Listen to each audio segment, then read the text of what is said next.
yeah, so here's the slide about the Green Socialist Organizing Project. So uh, I think that's about it for the slides. So now that we've gone through the whole thing, are there any questions or comments or anything that we want to go over? I guess I'll throw it to Chris first, and then we'll see if there's any questions. Yeah, well, we'll see if there's any final questions. If you're on the Zoom, you can put your hand up or type it in the chat. If you're on watching the live stream on YouTube, you can type it in the comments there. But you know, while we see if there's any final ones, I just want to you know, plug our continuing work that our education committee is doing.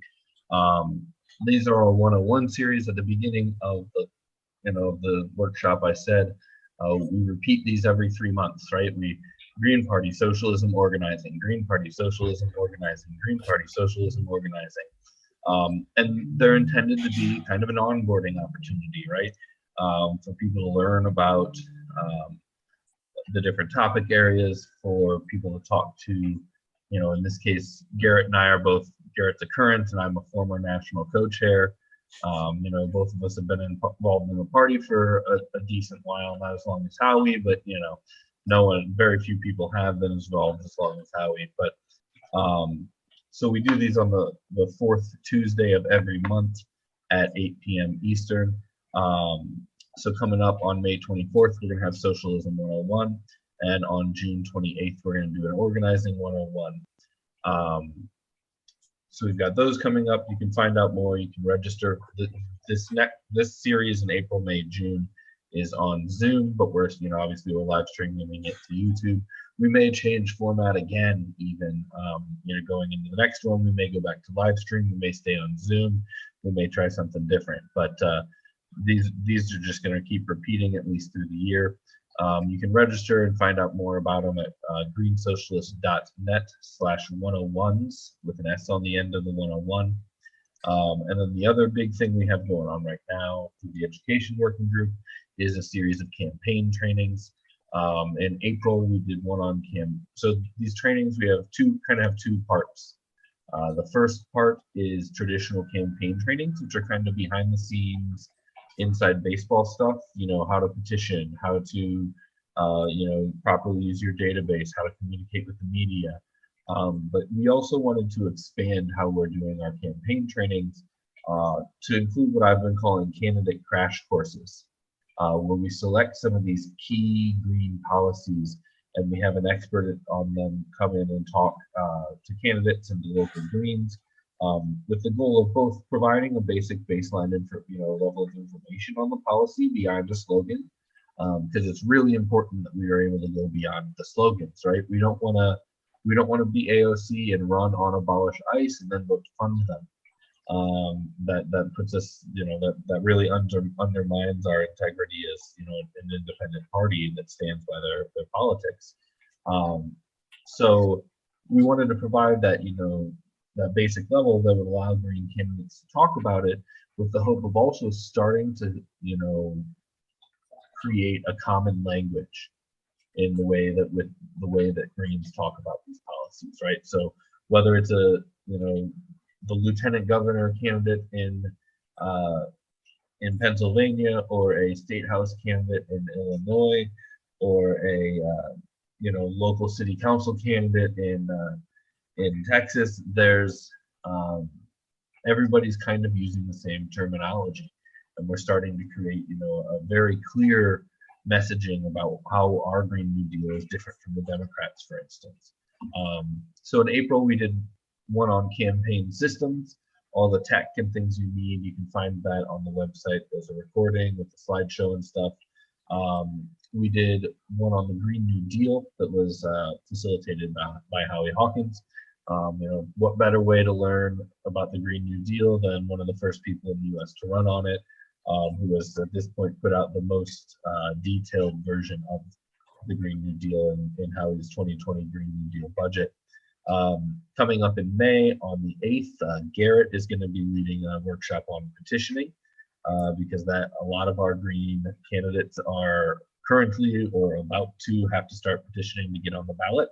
So it's good tricks and tips and things like that.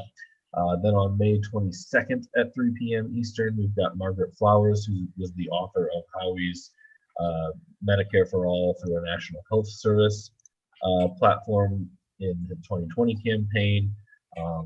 She's a doctor who has been involved in the fight for universal health care for a long time. And she's a great person to kind of lay out how a green Medicare for all is different than what we're going to hear from Democrats. And then in June, we're going to have on June 5th at 7 p.m. Eastern, we're going to have media and social media training. And then June 26th at 3 p.m. Eastern, we're going to talk about peace and anti-imperialism as a policy point. We might keep going after that, but we started with our initial 3 months scheduled, and we're going to go from there. So you can find out more about those, sign up, register for the Zooms at greensocialist.net/campaign-trainings. You can find all of this in the education section of the greensocialist.net. So with that, I don't see any questions. No, I think Michael just raised his hand. Oh, yep. Hi. So I was wondering if you think that the Green Party could benefit from a more revolutionary branding. So I'm looking at the Starbucks unionization, and that from the very little I've seen, that seems to be spreading like wildfire. Also, I look at the Sunrise Movement, which I don't know a lot about, but they seem to have spread very quickly. And in my area, at least, they have like many members and a lot of activity, whereas the Green Party was non-functioning at the time.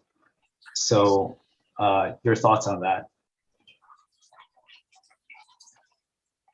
So I'd say, a big part is with Sunrise is they've got money, right? When you tie yourself to the Democratic Party, you get money. There was a Queer Eye episode where they went to Philadelphia, and what the person that week was someone who lived in a Sunrise organizer house, right? There, with money comes the ability to pay staff, to pay organizers, to pay for housing. And it's one of the reasons, when I talk to state Green parties, I tell them one of the most important things they can do is get someone on a stipend of staff to help with that. But some of it's branding. The Greens have a lot of, frankly, in many ways, earned baggage that comes with us.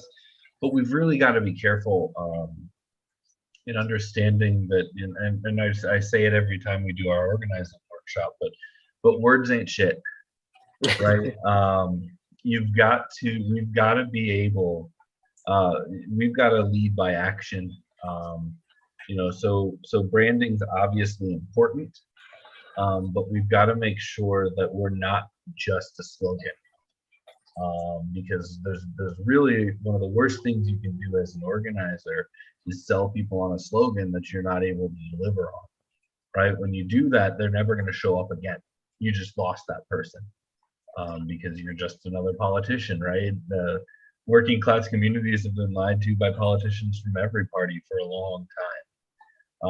So while I do think there's room for branding, that's why the young eco-socialists weren't always the young eco-socialists.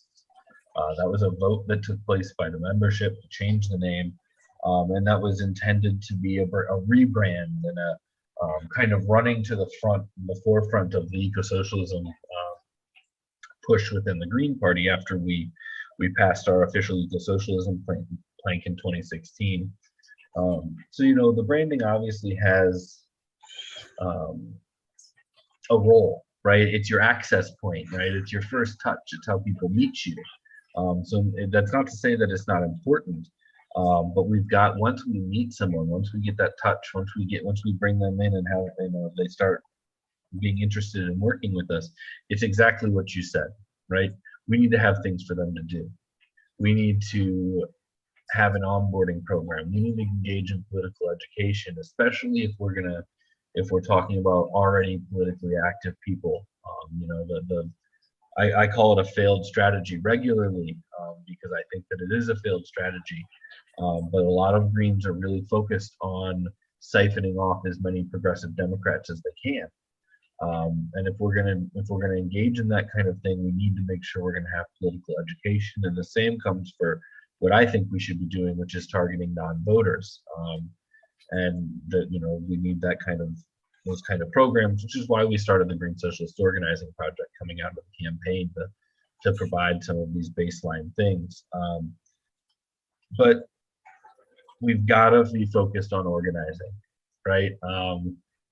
People are up in arms about Elon Musk buying Twitter, and frankly, I would be really happy if every Green that was mad about it went and started knocking doors instead of sending tweets into the void. That's how we grow.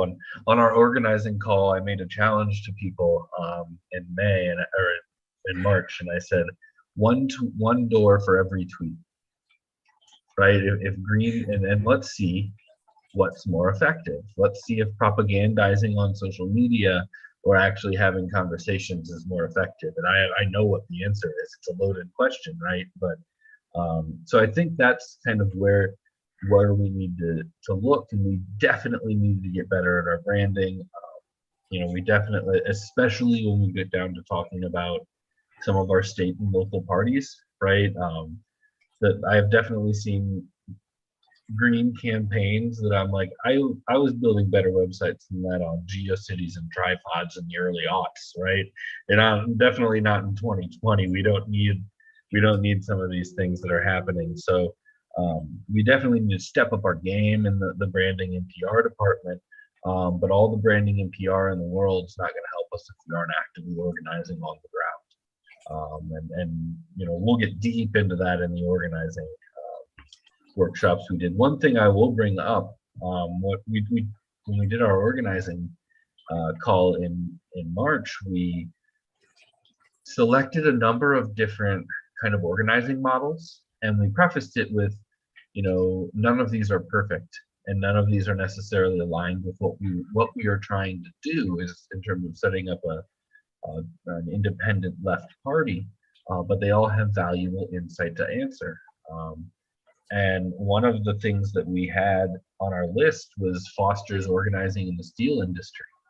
And after the success of organizing on the Amazon warehouse, the lead organizer there, Chris Smalls, in an interview said that was his organizing guy, right? So we were talking about, and it's one of those things like, how can this book from, I don't even know when it was published, but a while ago, right? The steel industry is basically gone in this country.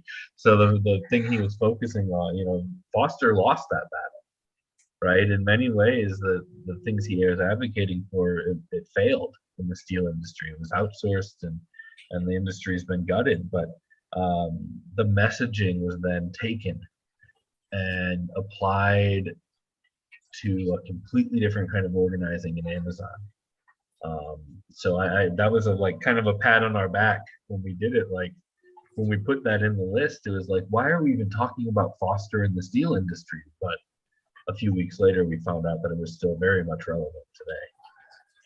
So it's all like everything. It's all hand in hand, and it's why we've got to find people near us. Because if you are alone and you're trying to start your local, there's just so much. It's going to be overwhelming. And if you don't have the local, that's where you can come get involved in the caucuses or Green Socialist Organizing Project and get the support that you need to build your way there. So, yeah, we could definitely use the branding help, but we could use an organizing help. Yeah, I would add on to what you're saying, Chris. One thing I have witnessed personally is that, for example, Michael mentioned the union organizing and Sunrise. And I know for a fact that there are Greens locally as well as nationally that are involved in unionizing, that they are fighting for unions and where they work and all. and they've followed things like the Steel Manual and all. That's how I knew to include it in our organizing training, because a Green told me, hey, this is a good book to read. And I know that there's also Greens that are involved in, or at least tangentially with Sunrise, because Sunrise adopted early on the Green New Deal. And so, of course, Greens are going to go there and say, hey, you like the Green New Deal? Let's talk about the Green New Deal, Let's talk about a party that actually supports it. Exactly. Funneling people into one that doesn't. Exactly. And so I know that Greens are involved in these things. But one thing that I unfortunately see happen often, that I've tried to tell Greens to get better at doing, is that Greens are involved in so many organizing projects. But because so many of these projects are covered by nonprofits who try to say that we're nonpartisan, we're just talking about the issues, those Greens that are involved in that tend to not hype up the fact that they are Green Party members. They don't talk about how they're there as Green Party members to organize for the Green Party, that they just go and they help out for whatever that particular action is, whatever that particular issue is. And they don't connect it to the broader movement. I think Chris had mentioned that earlier, that as much as we aspire to link all of these issues of justice together, that sometimes we don't do a great job of doing that. Sometimes we don't talk about how this is an important issue, but I'm here from the Green Party because it's an important issue that touches all these other issues. We have to organize all of them together. So I want to encourage Greens who are involved in Sunrise, who are involved in these other groups, to be bold and proud and talk out about how they are Green Party members and how it's going to take that independent mass party to really actually make a Green New Deal happen. Sunrise isn't going to make that happen with the Democrats. It's going to make it happen by forming an independent political party. And same with Amazon union organizing and all. This is very youth driven, who have never really been given the tools to organize unions before. They're just discovering it for the first time, reading, Karl Marx or whatever in the Steel Manual and things like that, because they're not getting it from the Democratic Party. And so we have to, show them, for example, Howie's book, for the Independent Left Party, that the unions in history, the unions that fought and won the 5-day work week, the 40-hour work week, workplace safety, and like all of these things we kind of take for granted today, but are actually in many ways being eroded. But a lot of these things we kind of take for granted today did not originally exist. They existed because people first started to unionize, and then once they unionized and built a movement, they built their own independent political parties, like the Socialist Party and things like that, that advocated for these things. At its height, the Socialist Party had thousands of people elected across the country, to local, to state office. They even started electing people to Congress. They were very putting a lot of pressure on the system. And in many ways, FDR's New Deal was actually the Socialist Party platform, of course, watered down to protect capitalism, but it had to be a response, because the Socialist Party and the unions that were backing it were growing in power so much that the Democratic Party had to respond to it. It had to do something for the people. And that's the kind of movement that we want to try to tell people today that are organizing unions, that are organizing in Sunrise and all. We have to recreate that struggle again. We have to build that mass movement that's really going to push the current system to really make the change that we need. So, I think Greens are already active in those movements. We have to be more vocal about that, and we have to be more vocal about it for that reason, to encourage folks to join more independent organizing instead of getting sucked into these groups. For example, Sunrise, local chapters will do a lot of really great organizing, but the national is controlled by Democratic Party interests. And that you see that replicated over and over and over again in nonprofits, where even if the local organizers are doing good work, they're restricted by what the national tells them to do. So we just have to encourage people that you're on the right track, but you join the fight for an independent party to further even more. Well, one of the roles when we go to these, Sunrise or DSA, or, there's a whole not-for-profit complex, right, that the Democrats have set up, PDA and Our Revolution and Sierra Club and, all of these organizations that like to play the nonpartisan card, but in reality are partisan fronts. One of our roles when we go to these meetings as Greens is to try to push and fracture, get the fracture to happen where they might be able to actually become a nonpartisan organization or a multi-partisan organization, right? I think 3 or 4 DSA chapters broke with their national endorsed Howie, and I know they got in trouble, right? But those locals stood up, right? So like Garrett said, you can find the good work in the local, and just like within the Green Party, start in local and build and build and build from there. Next, you get your local sunrise movement to become a very green friendly movement. That means they can send green friendly delegates to the state sunrise. That means they can send green friendly delegates to the national sunrise, right? So starting at the bottom and expanding and growing and pushing for, movements that truly are non or multi-partisan, is a really key thing that we can do there. Fair Vote's a good example for me in Illinois, right? They want ranked choice voting, and Greens support ranked choice voting, but they have told us on multiple occasions they don't support fair ballot access in Illinois. And when you hear them talk about ballot access to non-Greens, it's about how RCV will let progressive Democrats challenge incumbents, right? They want RCV so that they can challenge within the Democratic Party. The leadership of Fair Vote does. Fair Vote Illinois does. That's their goal. Their end goal isn't a better democratic system necessarily. It's a more favorable system for them to operate within the Democratic Party. And they will admit they like our broader democracy reforms like ballot access, campaign finance stuff, media regulations, all that kind of. They like it all, but as an organization, they will not support us on it because their interests are tied to the Democratic Party. Or you see groups like the Sierra Club, who here locally in Illinois, while I was sitting in with activists trying to get a moratorium on fracking, the Sierra Club was in the governor's office helping write the bill that legalized it, right? So we've got to make sure that when we're involved in these, we're pushing them to be nonpartisan, and we're pushing them to be accountable to their membership and to the people that support them.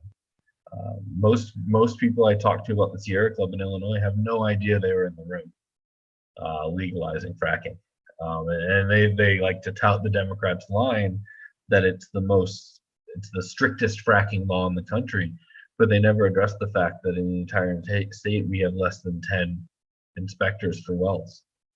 You can't enforce the strongest. They knew that the strongest law in the country wasn't enforceable, and they still put their weight behind it. So, our goals in these organizations should be trying to make them more democratic and kind of break the stranglehold that the Democrats have over movements. And, the saying is that the Democratic Party is the graveyard for social movements. And that's historically, it's true. And we need to try to, save some of these movements from that fate, because there's a lot of really good, well-intentioned activists who get sucked in, but their energies just get completely thrown to, capitalist corporate interests within the party.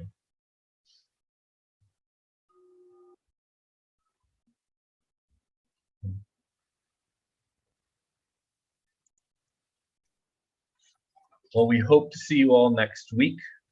Again, May 24th, 8 p.m. Eastern, 4th Tuesday of the month.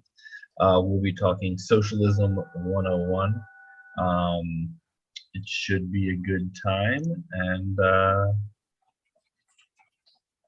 yeah, thank you everybody for coming, and we will see you soon. Have a good night.